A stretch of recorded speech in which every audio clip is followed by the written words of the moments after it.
Hi, this is James, and for today's video, I'm talking about the difference between generations a little bit. Now, I have an album out. I only know what the people before me said. Listen to it now. It's on all streaming services, and there's a really good music video for the song Silver Metal Proud out now. Check it out. I guess the impetus for this video is I finished the show Girls, and it was really good, and that's sort of quintessential millennial core media. And the reason why I found it interesting is because of Lena Dunham, the creator, director, star of the show, her personal connection to Jack Antonoff, as well as other major millennial cultural figures, but specifically her dynamic with him throughout the show and her personal life, as well as the place that the show holds today. There's a reason why it's still popular and why it was trending recently, on HBO. It was a top 10 show or something a month or two ago. And what I find interesting about this is that the narratives that are around this show largely relate to the way that the character reflects who Lena was in how the media viewed her at the time. And there's this new memoir she has out that sort of reinvigorated this discussion. And now there's a sort of new sympathy to her. At the time, there was a lot of hate for her, due to the way she presented herself, due to what she did on the show, and the sort of reflection in her in real life being that way from people who didn't know her. Now the thing is no one knows what she's really like in real life besides the people who actually know her. I'm not gonna pretend like this is some sort of personal analysis of who she is, but I'm fascinated by the show and by the fact that she's able to exist now doing what she does. When it seems to me, you know how people will be like, they could never make this now? When I watched Girls, I kind of had that feeling, which I normally don't get for shows, because normally I'm like, they could do it now, who cares? But that show specifically, I'm like, this would cause too much discussion online for it to be working in a way where it wouldn't be viewed as a gimmick show or trying to get a reaction. In the way that Euphoria is technically popular now, but I'd be shocked if there's another season. And not that they do anything as abrasive as what Euphoria's done in this season. In the discourse that would be around it, I mean, it would be insane. It's already insane, and it's just getting popular for the second time. And there was a lot of discourse at the time about it. But I'm fascinated by it in that people who are Gen Z are willing and receptive to it.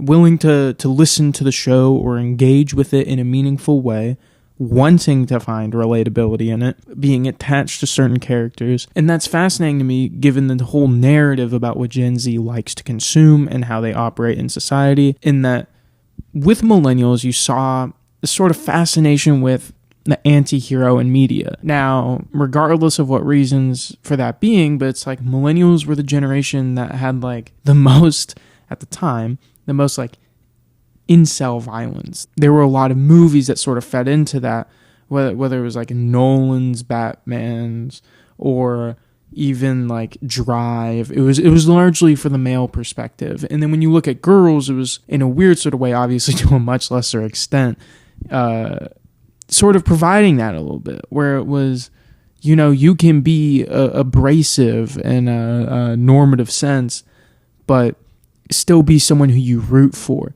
But the difference is that Girls, you aren't fully rooting for them in the same way that in Drive you're rooting for Ryan Gosling's character. And yet at the same time, the main character in Drive is excessively violent. He does things in there that are so disagreeable and disheartening and unnecessary, whether it's through a torturous technique he uses or in just a gruesome way of killing someone. No one in Girls is doing something like that. You know what I mean? So it's it's interesting to me that I can see a world where something like Drive comes out now and is just as popular, if not more popular now, because of the way Gen Z likes to receive things, rather than Girls. Because, and this isn't a spoiler for Girls, is that it is not a show built for conventional resolution.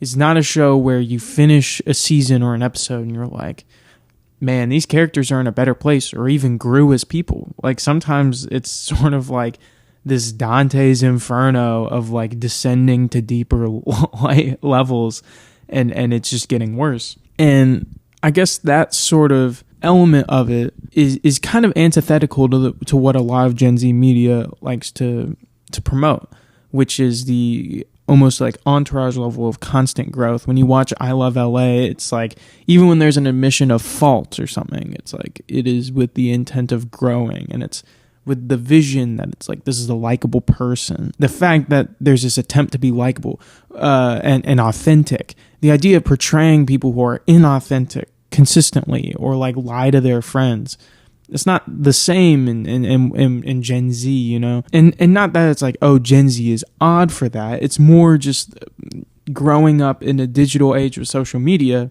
you're constantly aware of perception, not in some melodramatic, like, oh, we have to cope with this sort of way, but in the very literal sense of like, you are aware of how you're being perceived kind of at all times. Now, obviously, some people choose to defy that and ignore it, which is like, fine, you know, and I mean, be who you want to be, but to rebel against that in the way that like girls would if it came out now is almost like, and I hate saying this, like countercultural in a way. And it's weird to say that something so mainstream is countercultural, but even in like the way that, let's say, like in politics, the way counterculture has changed from being expressed. It used to be in terms of what was most popular. When you look at like the way the Clash articulated political protest in songs, a lot of it's writing from an individual's perspective that's not their own, that either being a vehicle for displaying the problems of conventional, you know, current living, or a specific subgroup that was doing wrong, or a specific victimized group, right? Now it's just like, I am this, you are that. And it's this dumbed down way of viewing things that even if it's on like the right side or something I find agreeable, it just reads as like corny and not nuanced and lacking in authenticity because it's this like forced message. And that's something that like girls kind of like, I would say in season 5 had a few moments of, but that was kind of the 2016 like wave of political discourse, where a lot of it was stating like, I am a this and you are a that, which, while not inherently wrong, it just needs to be accompanied by a nuanced dissection of what that means, how one got to that place, and what is the pathway out of it for the person who's in the wrong. And that's something that was kind of ignored, that now is a sort of like Gen Z problem to address. When you look at like the whole like, who's going to be the Joe Rogan of the left, when people talk about that, or like who's leading the young men out of their crisis, it's like, that's the Gen Z burden, right? Is like the pathway out. It's like the camps have been set up by millennials, and it's like, when you look at it, when you watch millennial media, it doesn't feel that way. And that's what's so fascinating by it. And it was why I think like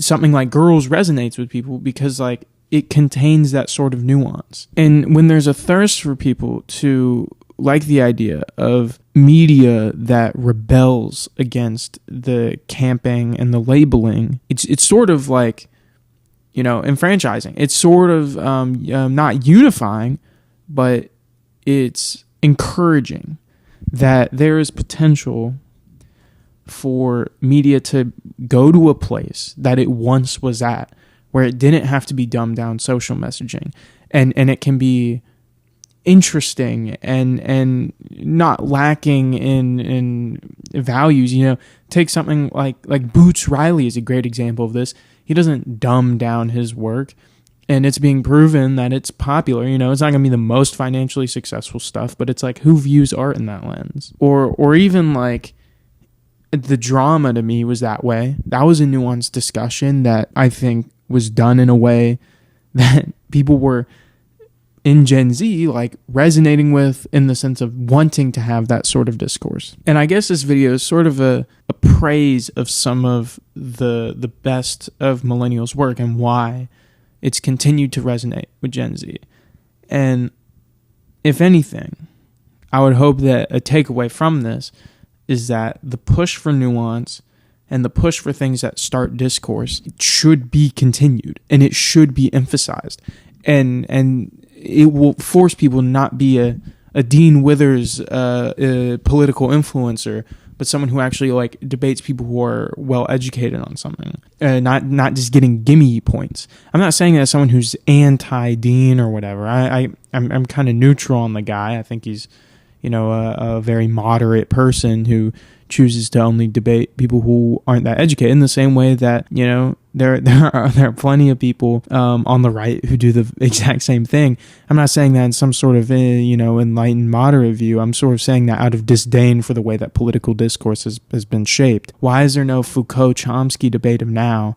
And like the fact that could have been held on TV is remarkable to me, and something that I feel like now could still happen. It's not going to be on conventional TV, but it's like, live stream it. There's so much potential here, and it sort of gives me hope. So I guess this is sort of a hopeful video that was inspired by finishing Girls, but also a testament to a lot of underrated millennial media. Thank you for watching. Please listen to my music, like and subscribe, all that good stuff.